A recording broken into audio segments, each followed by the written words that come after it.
হরে কৃষ্ণ, রাধে রাধে, গৌর হরি হরি বল, জয় গোবিন্দ, জয় রাধারানী, রাধে রাধে। শ্রীকৃষ্ণ জন্মাষ্টমী ব্রত কথা। বশিষ্ঠেরে জিজ্ঞাসিল দিলীপ রাজন, শ্রীকৃষ্ণের জন্মকথা করিব শ্রবণ। ভাদ্রের রোহিণী কৃষ্ণপক্ষে অষ্টমীতে, ভগবান কি কারণে উদত ধরাতে। বশিষ্ঠ বলেন তবে শুনহ রাজন, গোলকতা জিয়া হরি কিসের কারণ। ধরা পড়ে আবির্ভাব দেবকী উদরে, পূর্ণবান কথা যাহা শুনো ভক্তি ভরে। মথুরায় কংস নামে ছিল নরপতি, অহংকারে উন্মত্ত রহে দিবারাতি।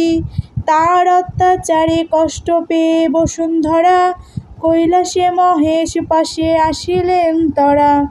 বসুমতী দুঃখ শুনি দেব শূলপাণি, বিষাদে অধীর হয়ে কহিলেন তিনি। এসো যাই ব্রহ্মলোকে লয়ে দেবগণে, ব্যবস্থা নিশ্চয়ই হবে কংসের নিধনে। এতকে বলিয়া শিব দেবগণে লয়ে, ব্রহ্মলোকে যান সবে ব্রহ্মার আলয়ে। তাহাদের কথা শুনি ব্রহ্মা পদ্মাসন, ক্ষীরোদতে চলিলেন লয়ে দেবগণ। গিয়ে শ্বেতাস্তব স্তুতি করে দেবগণ, হইলেন স্তবে তুষ্ট দেব নারায়ণ। ত্যাগ করি যোগনিদ্রা শ্রীলক্ষ্মীর প্রতি, মৃদু হাসি কহিলেন দেবগণ প্রতি। কি কারণে হেতা করে কর আগমন, মম পাশে বিবরিয়া বলহ বচন। তবে ব্রহ্মা কহিলেন শুনো জনার্দন, অত্যাচারী কংসের দুরন্ত যেমন। শিব বরে মহাশক্তি পেয়ে গঙ্গাসুর, সদা ধরিত্রীরে দেয় যাতনা প্রচুর। দৈববাণী বলেছেন ভাগিনার হাতে, কংস হইবে বধ কহি ভালো মতে। দৈবকী উদরে জন্ম করিয়া গ্রহণ, ধরিত্রীর দুঃখ কষ্ট করুণ মোচন। বিশ্বপতি কহে তবে শুনো মহেশ্বর, আমার সঙ্গেতে দাও সতীরে তোমার। লীলা অবসানে পুণ্য আসিব ফিরিয়া, এত বলি উমা রথে সাথেতে লইয়া। মথুরা উদ্দেশ্যে যাত্রা করি নারায়ণ, দৈবকী উদরে নিজে আবির্ভাব হন। ভাদ্র মাসে কৃষ্ণপক্ষে অষ্টমী তিথিতে, নিশাতে রোহিণী নক্ষত্র জয়ন্তীতে। চারিদিক আলোকিত করিয়া শ্রীহরি, আবির্ভাব ধরাধামে শিশুরূপ ধরি। বাসুদেব ভার্য সহ হেরি পুত্র মুখ, ভাবিয়া চিন্তিয়া তবে করে মহাদুখ। কেমনে রক্ষিব পুত্র কংস হতে, ভাবিয়া উপায় মোরা না পাই মনেতে। স্বয়ং নারায়ণ তিনি অন্তরে জানিল, ত্যাজি চতুর্ভুজ প্রভু দ্বিভুজ হইল। সহসা সে কারাগারে দৈববাণী হয়, তোরা করি শিশু লয়ে যাও নন্দালয়। সবে সেথা নিদ্রাগত আমার মায়ায়, শিশু লয়ে অবিলম্বে যাও নন্দালয়। ভগবান যেই কালে আবির্ভূত হন, যোগমায়া যশোদার গর্ভে জন্মলন। তারপর ভগবান কহে বসুদেবে, মোরে লয়ে নন্দালয়ে রাখিতে হইবে। নন্দেরে হইল কন্যা লইয়া তাহাকে, ফিরিয়া আসিয়া তারে দেব দিবকীকে।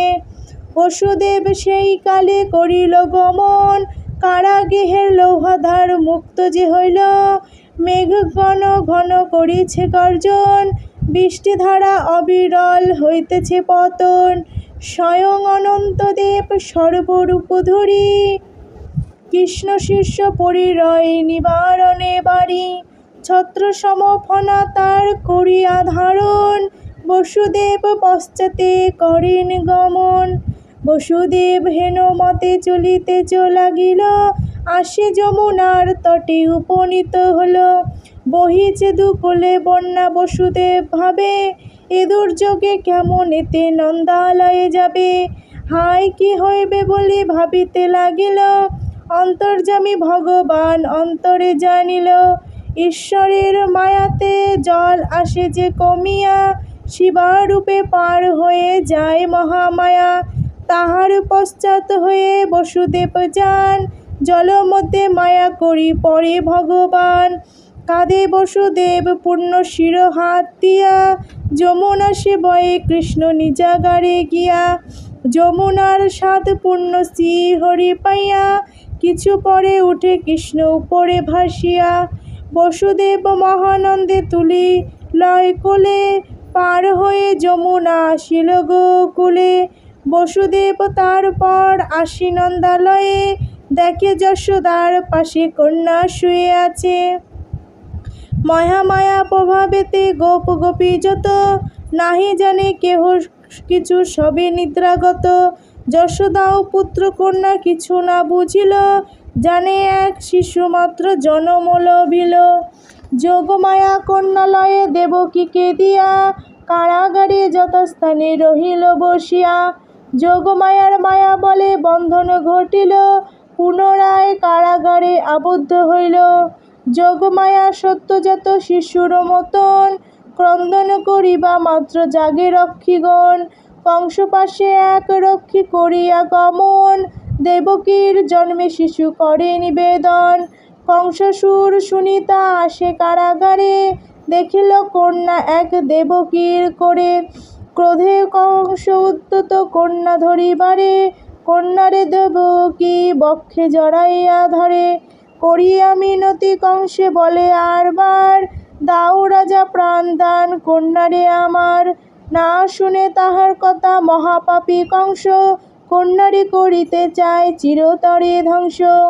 শিশুপদ ধরি তবে ঊর্ধ্বতে তুলিল, শিলাপিষ্ট পরি তাকে নিক্ষেপ করিল। শিশুকন্যা কিন্তু সেই কংস হাতে হতে, উঠে যায় শূন্য মার্গে না পড়ে শিলাতে। অষ্টভুজা হয়ে কন্যা মহাদেবী রূপে, কহিলেন সেই দুরাচারী কংস ভূপে। শুন দুষ্ট কংস মোর শুনোরে বচন, কোনো লাভ নাই মোর বধিয়া জীবন। যিনি তোর সূত্রভাবে বালক রূপেতে, বাড়িতেছে গোপকুলে সেই গোকুলেতে। সুতরাং নির্দোষী দেবকী বসুদেবে, হিংসিলে উভয়ের কি বা ফল হবে।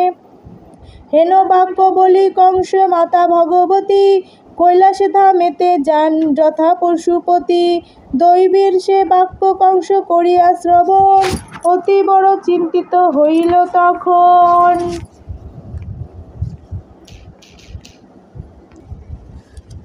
কৃষ্ণকে মারিতে কংস বহু চেষ্টা করে, শত চেষ্টা সত্ত্বেও কংস নাহি পারে।